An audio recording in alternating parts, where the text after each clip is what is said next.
Abençoados com todas as bênçãos espirituais. Bem, o tema de hoje e esse tema vai trazer um pouquinho aos opositores e toda essa gente que sempre estão procurando como criticar, mas o tema de hoje é nós aprendendo de Satanás. Imagina que classe de tema, aprendendo de Satanás. Bem, vamos ver o que se tem que aprender de Satanás, porque você sabe que quando ele pecou, a quem fez dano foi a nós, a parte do todo o dano que ele fez. Primeira coisa é a sua criação, número 1, sua criação.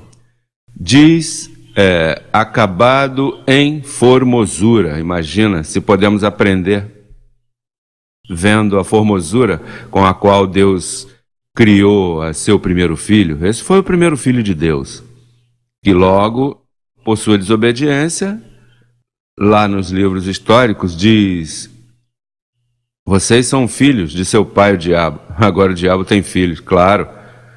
Os que desobedecem e não veem a palavra de Deus são filhos de Satanás. Mas aqui vemos que Satanás foi seu primeiro filho e o acabou em formosura. Seu poder, poderoso. Não mais poderoso que Deus, mais poderoso. Imagina que em um dia ele dava a volta na terra. Sua vestidura, belíssima e cheia de fogo. Sua desobediência, nossa destituição. Olha, falando de fogo, que coisa, que sempre a religião ameaçava: você vai arder em chama de fogo. E o fogo sempre era usado de forma negativa. Eles veem tudo negativamente. O fogo vem negativamente, não entendem a graça, não entendem o 6:6, não entendem como Cristo destruiu o diabo, não entendem sua santidade, sua perfeição. Imagine, não entende nada. A religião não tem nada para oferecer. Em bancarrota nós os vemos. Então, sua desobediência, podemos aprender tudo isso. Sua desobediência foi nossa destituição, porque diz em Romanos 5:12 que o pecado entrou no mundo por um homem e por um homem a morte.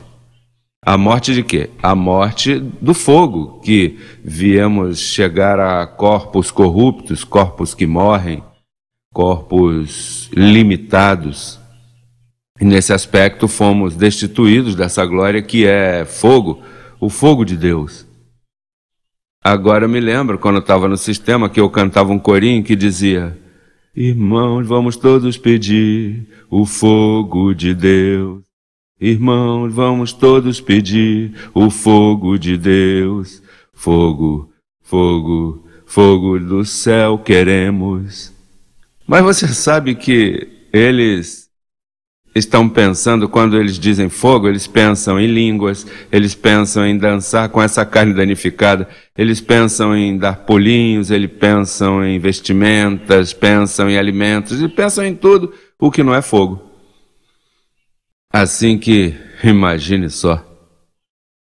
Agora, qual foi seu pecado? Bem, Ezequiel 28:17 diz: se enalteceu teu coração por causa de tua formosura, veja se era belo, Satanás, por causa de tua formosura, corrompeste tua sabedoria por causa de teu esplendor. Uau! Que classe de criação, que roupagem! Eu te lançarei por terra, diante dos reis te colocarei para que vejam em ti. Com a multidão de tuas maldades e com a iniquidade de tuas contratações, profanaste teu santuário. Eu, pois, saquei fogo do meio de ti, o qual te consumiu. Bem, então, agora, nessa ocasião, isso foi um repasse do que podemos aprender de Satanás. Agora vamos ver como Deus começou a reparar o dano que Lúcifer fez à serpente antiga, o diabo, Satanás. Como se reparou esse dano? Bem, esse dano custou muito. E para repô-lo, uma expressão da parte de Deus. Bem, quando João escreveu em João 3,16, ele disse: Deus amou o mundo de tal maneira, naturalmente, ao mundo dos escolhidos, porque há um mundo que não pode lhe ver, nem pode recebê-lo, mas diz de tal maneira. E qual foi a maneira? Bem, esse é o projeto que Deus, para recuperar essas vestimentas incorruptíveis para a sua igreja, teve que se humanizar, teve que se vestir de carne. E não só se vestir de carne, se vestir a um grau de menos poder que Satanás. Veio num grau menor de glória. Imagina, Satanás apareceu a tentá-lo no deserto. Veja como diz Mateus capítulo 4, verso 11. Diz: Então Jesus foi levado pelo Espírito ao deserto para ser tentado pelo diabo. E depois de haver jejuado 40 dias e 40 noites, teve fome. E aqui vem a primeira tentação. E veio a ele o tentador e lhe disse: Se tu és filho de Deus, diga que estas pedras se convertam em pão. Ele respondeu e disse: Escrito está, não só de pão viverá o homem, senão de toda palavra que sai da boca de Deus. Então o diabo o levou à santa cidade e o pôs sobre o pináculo do templo e lhe disse: Se tu és filho de Deus, olha que perguntinha, se tu és filho de Deus, joga-te lá embaixo, porque escrito está, seus anjos mandará acerca de ti, e em suas mãos te sustentarão para que não tropeces com teu pé em pedra. Jesus lhe disse: Escrito está também, não tentarás ao Senhor teu Deus. Outra vez o diabo o levou ao monte alto e demonstrou todo o reino do mundo e a glória deles, e lhe disse: Tudo isso eu te darei, se prostrado me adorares. E então Jesus lhe disse: Sai daqui, Satanás, porque está escrito: Ao Senhor teu Deus adorarás, e só a ele servirás. Então o diabo lhe deixou, e eis que vieram anjos que lhe serviam. O que fazem os anjos quando alguém se submete e passa a tentação e passa a prova? Anjos te servem. Você quer que teus anjos te sirvam? Você quer fazer uma boa confissão? Tens que aprender a ser um bom imitador de Deus. Imitador de quem? Imitador de Deus. Paulo nos disse. Vamos ver como Paulo nos disse. Em Efésios capítulo 5, verso 1. Veja como Paulo disse. Disse o verso 1. Sede, pois, imitadores de Deus, como filhos amados. E andai em amor, como também Cristo nos amou, e se entregou a si mesmo por nós, oferta esse sacrifício a Deus em aroma suave. Você sabe por que ele... Bom, se você vai imitar a Deus, você nunca viu Deus, mas vimos a quem? A Jesus Cristo. E como vamos imitá-lo aqui? Pois note que ele, estando num grau humano e em jejum, 40 dias sem comer, aí Satanás veio tentar-lhe, e ele demonstrou a Satanás: olha, ainda que eu esteja nesse corpo, eu sou... Esse véu se submete à vontade de Deus, como quem diz: tu que foi vestido de tanta beleza e de tanta humildade, de tanto poder, no entanto, desobedeceste. Essa é uma das razões que podemos aprender aqui de Satanás, porque depois que você perdeu essa roupagem e é devolvida a você, você não vai cometer o mesmo erro de Satanás. Daí aprendemos obediência. E essa obediência nos ensina aqui o apóstolo, porque o grau ou a maneira que Deus nos amou para nos devolver tudo o que Satanás nos roubou, tudo o que Satanás fez, o dano que nos fez, de nos vestir dessa terra, de sofrer como os escolhidos têm sofrido. Naturalmente, dentro disso há um plano predestinado que, enquanto vai passando o tempo, vamos aprendendo muito mais. Mas note como diz que sejamos imitadores. Primeiro, sede imitadores de Deus. Depois vem o apóstolo e diz que sejamos imitadores dele. Em 1ª carta aos Coríntios, capítulo 11, verso 1 diz: sede imitadores de mim, assim como eu de Cristo. Paulo era um bom calcador do que Deus lhe mostrou em Cristo Jesus, como foi a cruz, como conseguiu todos os propósitos. Lembram a transfiguração, quando Moisés e Elias estavam ali, estavam falando de como este veio cumprir sua vontade em Jerusalém? Pois a vontade desse anjo que viria como Jesus de Nazaré, ou seja, Deus vestido de carne, era obediência, ainda que estivesse em carne, diz que estava em semelhança de carne de pecado. Romanos 8:3 diz que ele veio em semelhança de carne de pecado. Ele não veio como um super-homem, ele veio desvestido, ele veio em carne má, em semelhança de carne de pecado. A única coisa é que ele não foi nascido por vontade humana, foi Deus quem se formou corpo, como diz em Hebreus 10, diz, me formaste corpo. Então, aqui diz que sejamos imitadores de Paulo, assim como eu de Cristo. E a razão que ele diz sejamos imitadores de mim como eu de Cristo é porque ninguém sabia imitar a Cristo.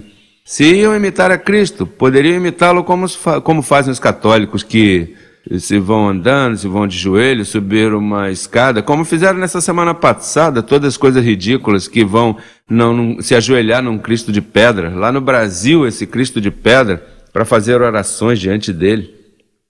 Então, Paulo diz, sede imitadores de mim como eu de Cristo, porque eu sim sei imitar o que tem que se imitar de Cristo. Por isso ele diz, eu apresento a ele e a ele ressuscitado, e a ele em seu propósito que veio, no propósito de como aguentou, como se sujeitou, como sofreu para aprender obediência, para ser autor de eterna salvação para nós, os que o obedecemos.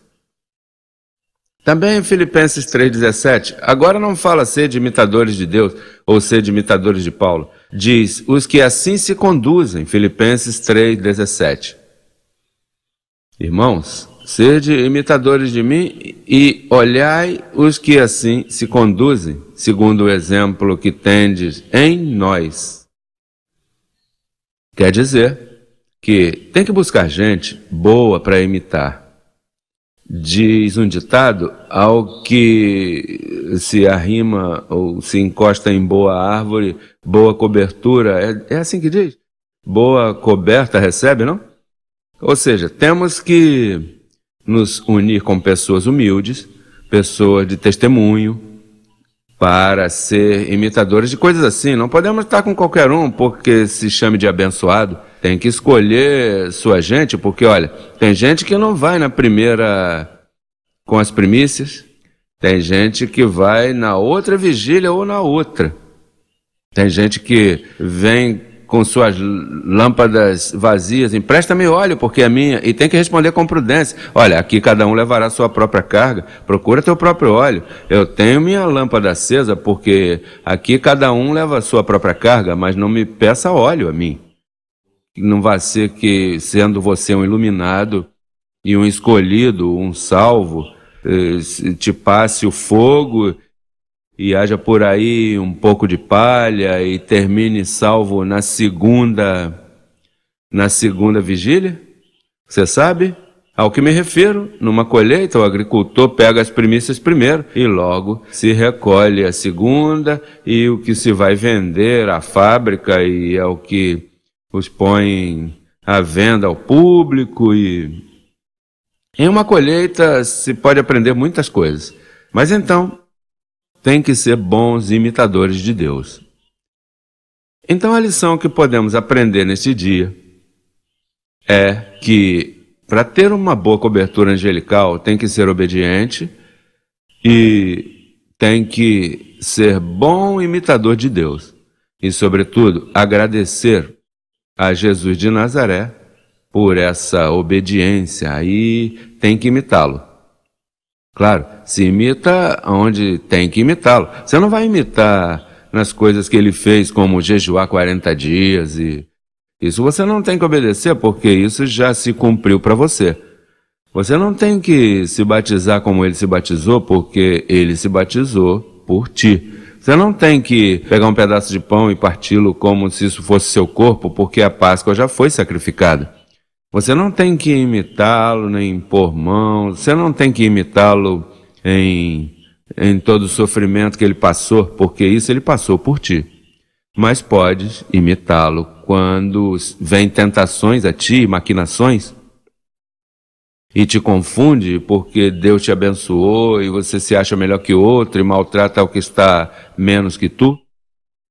Aí a beleza e toda essa sabedoria e todo esse esplendor que Deus te deu, se não consideras aos demais, estás se enchendo de soberba. E Deus resiste aos soberbos e dá graça aos humildes. Muito bem, vamos então terminar com Hebreus capítulo 6, verso 12. A fim de que não vos façais preguiçosos, senão imitadores daqueles que pela fé e pela paciência herdam as promessas. Nós estamos postos para herdar, mas se necessita paciência, se necessita colocar todo esse fruto aí, detidamente, porque o que Deus nos prometeu vem. Deus não é homem para que minta. O que te dissemos, essa contagem regressiva, tudo isso que está acontecendo a nível mundial, vamos herdar toda essa promessa e toda essa vestimenta preciosa que Deus nos tem preparada. Assim que me despeço nesta ocasião de vocês para seguir em linha com esses pensamentos das novas vestimentas que virão para nós. Assim que abençoados com todas as bênçãos, até o próximo calqueio. Até logo.